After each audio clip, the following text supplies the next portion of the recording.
Masih di Sapa Indonesia Malam bersama saya Friska Clarissa. Para capres dan cawapres mulai berkampanye di berbagai daerah. Mereka berusaha meraih dukungan dari masyarakat dengan gaya kampanyenya masing-masing.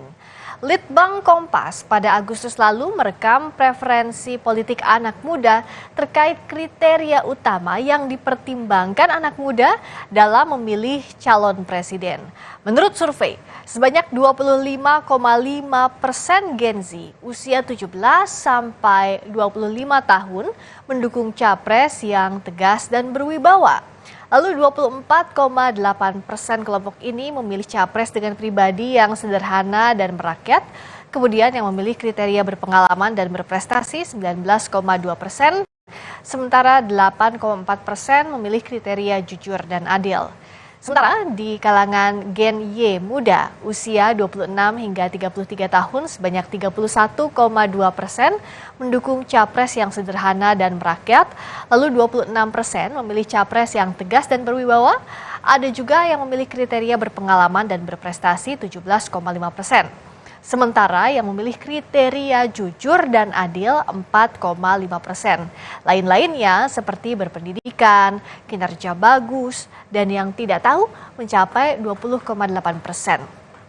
Di kelompok Gen Y Madya, usia 34 sampai 41 tahun, sebanyak 29,4% responden mendukung capres yang tegas dan berwibawa. Sedangkan 25,6% responden memilih capres sederhana dan merakyat. Responden yang memilih kriteria berpengalaman dan berprestasi sebanyak 20,6%.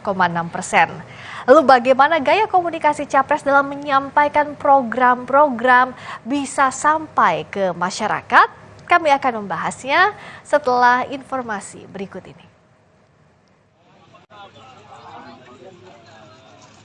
Masa kampanye Capres-Cawapres sudah dimulai sejak 28 November lalu.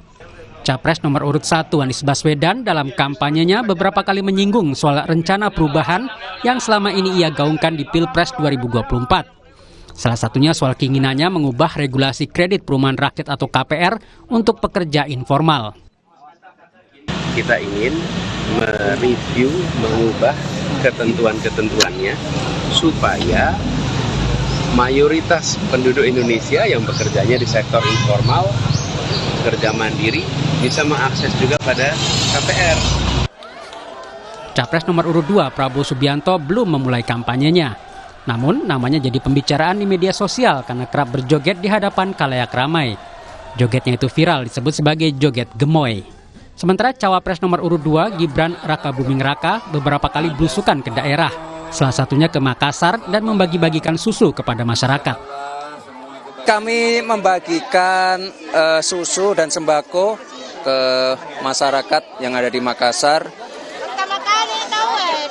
Harapannya tadi kan banyak anak-anak ya, harapannya stunting dapat diturunkan. Bagaimana dengan Capres nomor urut 3 Ganjar Pranowo? Ganjar memulai kampanyenya dari kawasan Indonesia Timur. Saat di Merauke, Papua, Ganjar sempat lari pagi sambil menyapa warga. Selalu enak setelah olahraga kita bisa ketemu warga, ketemu bubur ayam ternyata yang buat orang Banyumas. Tapi bisa sarapan sama anak-anak juga. Tadi Pak.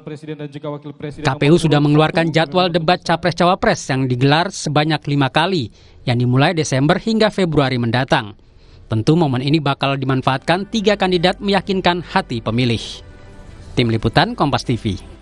Haji Mahfud MD.